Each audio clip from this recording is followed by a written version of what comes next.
2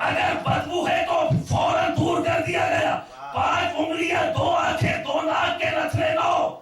5 انگلیاں 2 آنکھیں ساتھ 2 ناک کے نتنے لو. جب ناک نے ہدایت کر دی, قیادت کی منزل پر رہنمائی کی, تو پھر بے اختیار 2 ہونٹ کھل گئے. یہ اگلی منزل پہ چلے گا. اب 2 ہونٹ کیا رہا, ایک زبان پہ آیا نہیں والا. اگر تلخ ہوا تو حلق پہ نہیں گیا, اگر شیریں ہوا تو حلق سے نیچے آ گیا. 5 انگلیاں 2 آنکھیں 2 ناک کے نتنے لو, 2 ہونٹ کیا رہا, ایک زبان والا, جو خدا ذرا سے نوالے کے لیے 12 قائدین دے دے, اور ماں کی گود سے لے کے نئے تک لاوارث کیسے چھوڑے گا.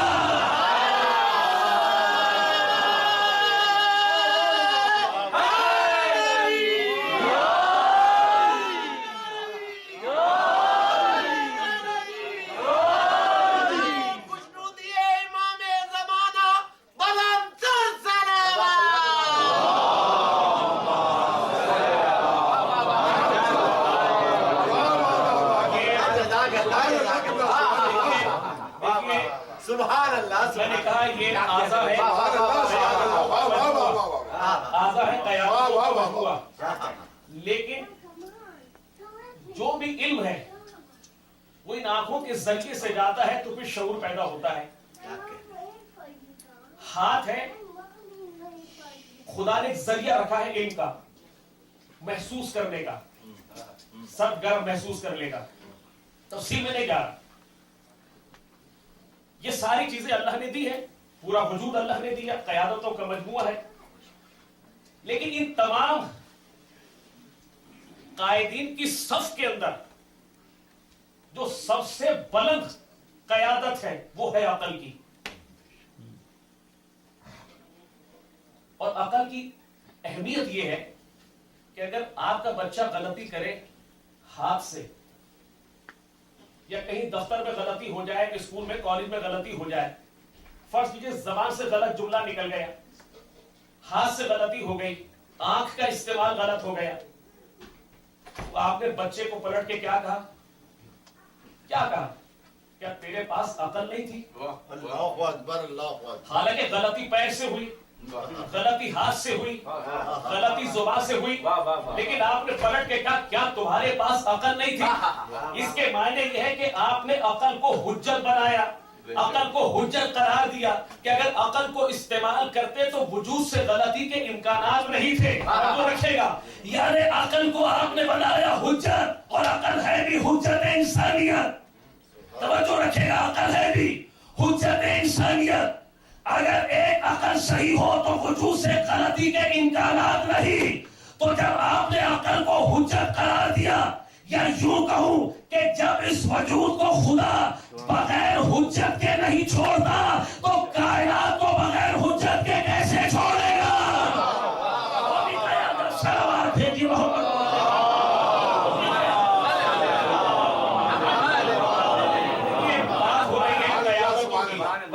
بات ہو رہی ہے قیادت کی.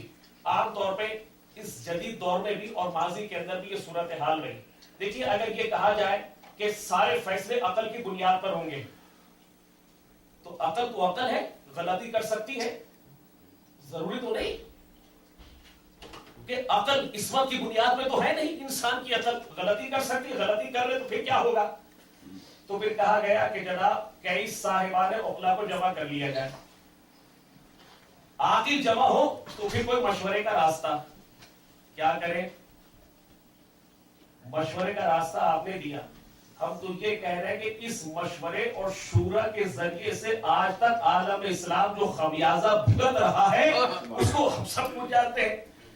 لیکن سوال یہ پیدا ہوتا ہے, اگر عقل آخری رہنما تو پھر دنیا میں جتنے مذاہب کی تقسیم ہے, دنیا میں جتنے تفرقے ہیں, یہ جاہلوں کی وجہ سے نہیں, یہ سب صاحبان عقل کی بنیاد پر ہے. مسلک کی تقسیم, انسانی معاشرہ جو ڈیوائڈ ہے, جو تقسیم ہے, یہ صاحبان عقلا کا کرشمہ.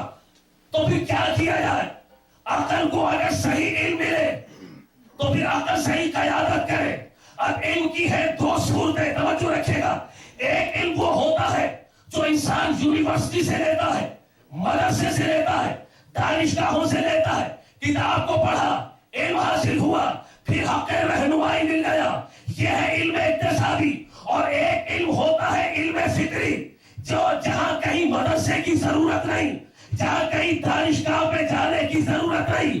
آج تاریخ اسلام میں جس کے سر پہ تاج قیادت رکھو، جس کو چاہو عقل کی صنعت دے دو، لیکن مجھے یہ بتاؤ کہ اس بنیاد کے اوپر اس کو قائد تسلیم کیا، کس بنیاد پر سر پہ تاج قیادت رکھا گیا؟ تو کہا جائے گا ان کی بنیاد پر. لیکن یہ بتاؤ یہ ان کہاں سے آیا؟ تو یقیناً جواب یہ آئے گا پیغمبر کے قلب پر وحی نازل ہوتی رہی، زبان پیغمبر سے آیات جاری ہوتی رہی، پیغمبر آیات سناتے رہے، یہ آیات کو سنتے رہے، یہ آیات کو سنتے رہے، اور سننے کے بعد اتنے قابل ہو گئے کہ تاج قیادت سر پہ رکھ دیا گیا.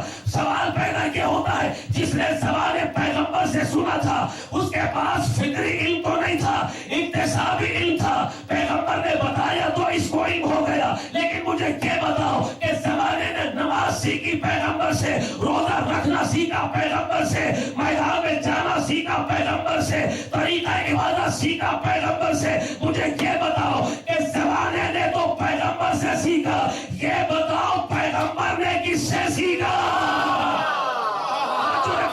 یہ بتاؤ پیغمبر نے کس سے سیکھا؟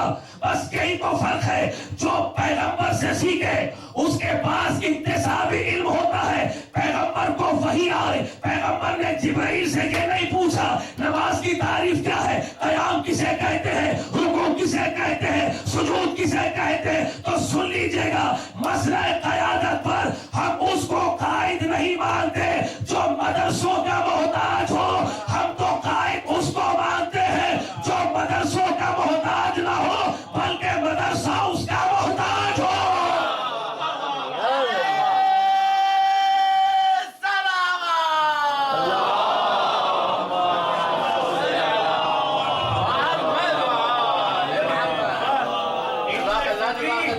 اور علم اقتصادی، توجہ رکھیے گا، شاید آج ہی سے مجلسوں کا آغاز ہو جائے.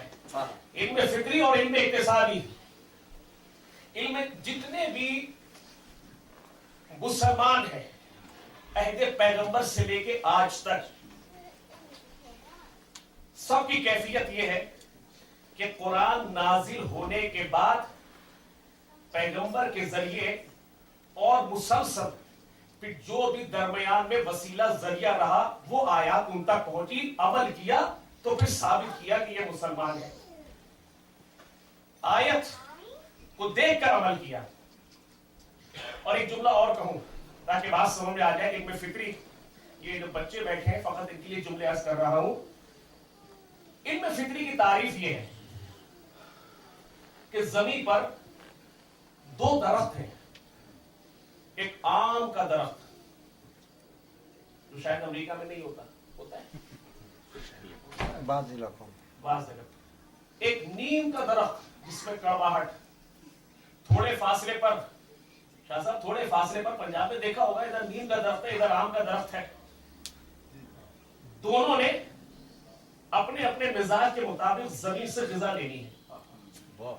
وہ غذا لینی ہے، نیم وہ غذا لے گا کہ جس سے تلخی میں اضافہ ہو، آم وہ غذا لے گا کہ جس سے مٹھاس میں اضافہ ہو. اب یہ بتائیے ان دونوں درختوں کو کوئی سمجھانے والا ہے کہ زمین سے تم نے یہ غذا لینی ہے، تم نے یہ غذا لینی ہے؟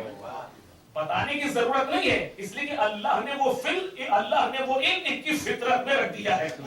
یہ فطرت نہیں. اور مثال دوں تو امریکہ ترقی یافتہ ملک ہے، اب تو پاکستان میں بھی بہت سے مقامات میں ایسا نہیں، لیکن شاہ صاحب آپ نے پنجاب میں دیکھا ہوگا کہ گھروں میں لوگ مرغیاں پال لیا کرتے تھے. آپ نے دیکھا ہوگا بمبے میں ہے نہیں میں بھی ویسا نہیں ہے کہ وہ دڑبے ہوتے تھے اور اس میں مرغیاں، اور کبھی کبھی ایسا ہوتا تھا کہ ایک بطخ کا انڈا لیا اور مرغی کے نیچے رکھ دیا. کچھ عرصے کے بعد قانون فطرت ہے کہ مرغی کے انڈے سے مرغی کا بچہ اور بطخ کے انڈے سے بطخ کا بچہ، اور دونوں بچوں کو لیجئے تالاب کے قریب چھوڑ دیجئے. مرغی کا بچہ تو تالاب کے کنارے رک جائے گا لیکن بطخ کا بچہ تالاب میں چلا جائے گا. اب یہ مرغی کے بچے میں خوف کس نے پیدا کیا کہ تالاب میں جائے تو ڈوب جائے, اور بطخ کا بچہ تالاب میں کیوں چلا جائے؟ اس لیے کہ اللہ نے دونوں میں یہ علم عطا کیا ہے. کسی نے سکھایا نہیں, کسی نے سمجھایا نہیں, علم اپنی فطرت میں لے کر آئے تو علم فطری سمجھ میں آ گیا. علم فطری وہ جہاں کسی معلم کی محتاج نہ ہو, کوئی استاد سکھانے والا نہ ہو. توجہ رکھے گا, دنیا میں سارے انسان آیات کو دیکھ کر, قرآن کو دیکھ کر, احادیث کو دیکھ کر عمل کرتے رہے تو مسلمان. اب یاد رکھے گا, توجہ رکھے گا, میں پورا واقعہ تفصیل سے نہیں پڑھوں گا, واقعہ تو آپ کے قیمتی اذان میں محفوظ ہے. پیغمبر گھر میں آئے, پیغمبر گھر میں آئے, پیغمبر گھر میں آئے, دیکھا کہ جناب زہرا کے چہرے پر نقاہت ہے. اور یہ وہ منزل ہے کہ جہاں گھر میں سب نے روزے رکھے تھے, 3 دن کے روزے سب نے روزے رکھے. پیغمبر آئے, جناب زہرا کا چہرہ دیکھا اور کہا, بیٹا یہ چہرے پہ زردی کیسی ہے؟ یہ بیٹی, بابا آپ تو جانتے ہیں, اگر بیٹی خود بتا دے, لیکن بیٹی بتا رہی ہے کہ میرا فقط باپ نہیں کہ نبی بھی ہے, جانتا ہے. آپ تو سب جانتے ہیں, آپ تو سب جانتے ہیں, آپ تو سب جانتے ہیں. پیغمبر نے کہا, بیٹی خوش ہو جاؤ, خدا نے تمہاری شان میں سورہ دہر کو نازل کیا. توجہ رکھیے, خدا نے تمہاری شان میں سورہ دہر کو نازل کیا. اب مجھے بتائیے, میں فرض کیجیے 1 دن 2 دن بھوکا ہوں اور میں کہوں کہ ضیا بھائی بھوک لگی ہے, ضیا بھائی فوراً اچھی سی منتمہ کی کتاب لے آئے. میں کہوں گا بھائی پیٹ کی بھوک لگی ہے, دماغ کی نہیں. اب یہاں 3 دن کے ہیں روزے, سبحان اللہ, کہ بیٹی خوش ہو جاؤ, خدا نے تمہاری شان میں سورہ دہر کو نازل کیا. تمہاری شان میں سورہ دہر کو نازل کیا. اب ایک جملہ اور کہوں گا, میں جملے کو ذرا بلندوں. میں نے جملہ کہا تھا کہ آم کا درخت اور نیم کا درخت, اب لفظ نیم کو تبدیل کروں, یوں کہوں کہ نیم کا درخت پروان چڑھنے کے لیے زمین سے وہ خوراک لے گا جو کہ اس کے جسم کی ضرورت. آم کا درخت جسم سے, زمین سے وہ خوراک لے گا جو اس کے وجود کی ضرورت. پیغمبر نے کہا, بیٹی خوش ہو جا, خدا نے تمہاری شان میں سورہ دہر کو نازل کیا. یہ سننا تھا کہ جناب زہرا کے چہرے پر اطمینان نظر آیا, چہرے پہ شادابی نظر آئی. میں کہوں گا بیوی یہ کیا مسئلہ, 3 دن تک کچھ نہ کھایا, چہرے پہ نقاہت تھی. ادھر پیغمبر نے کہا تمہاری شان میں سورہ دہر کو نازل کیا. ارے روٹی پیٹ میں نہیں, آیات کا سنا تھا تو چہرے پہ یہ سرخی کیسے نمودار ہو گئی؟ عجب نہیں زہرا کا جواب یاد رکھنا, جیسا جسم ہوتا ہے ویسی ہی خوراک ہوا کرتی ہے.